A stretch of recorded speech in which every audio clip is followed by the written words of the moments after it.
Hello नमस्कार दोस्तों। तो आज हम लोग एक छोटा सा स्टोरी सुनेंगे और उस स्टोरी से समझेंगे कि कैसे हम ये चीज़ डिसाइड कर सकते हैं कि जो भी चीज़ सामने वाला कर रहा है वो सही है कि नहीं।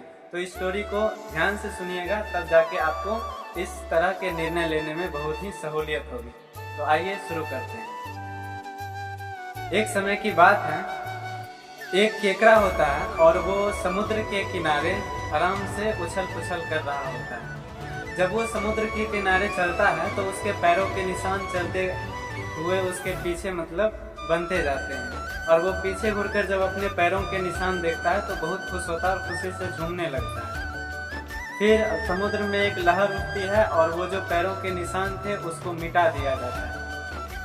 फिर केकड़ा बहुत नाराज हो जाता है और अपने जो उसके मित्र थे समुद्र का लहर, उसे कहता है कि मित्र, मैंने तो तुम पे कितना विश्वास किया था, तुमसे मेरी इतनी सी खुशी न देखी गई। तुमने देखा कि मैं अपने पैरों के निशान को देखकर इतना खुश हो रहा हूँ तो तुमने उसे मिटा दिया। और ऐसा करके दोनों में बहुत ही शत्रुता का भाव हो जाता है। वो दोस्ती जो पहले थी अब नहीं रही, दोनों एक दूसरे को नफरत की भावना से देखने लगते हैं। फिर लास्ट में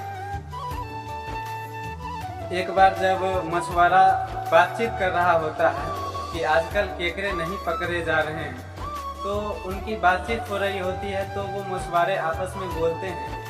तो उसमें एक मछुआरा कहता है कि ऐसा है कि पहले तो हम केकड़े को इसलिए पकड़ ले रहे थे क्योंकि उसके पैरों के निशान ही उसके रहने का ठिकाना हमें बता दिया करता था, और आज हम लोग उस पैरों के निशान को ही नहीं देख पा रहे हैं, तो जिस वजह से हम उस केकड़े को नहीं ढूंढ पा रहे हैं। तो आखिरकार जब ये बात केकड़ा सुनता है तो उसे उसकी गलती का एहसास होता है। इसलिए हमेशा ही हमें सामने वाले क्या सोच रहे हैं, क्या चीज़ देखकर सोच रहे हैं, उस पर हमेशा ही विश्वास करना चाहिए। इस स्टोरी का जो मोरल ऑफ द स्टोरी है वो यही है कि हमें हमेशा ही सिक्के के जैसे दो पहलू होते हैं, उसी तरह सोचना चाहिए। पहले हमें खुद के प्रोस्पेक्टेशन से सोचना चाहिए, देन उसके बाद जिसके बारे में हम सोच रहे हैं उसके जगह पर जाकर फिर सोचना चाहिए। तब हम इस किसी भी जो झंझट होता है, किसी भी मसले का एक जो सही निष्कर्ष होता है वो निकाल सकते हैं।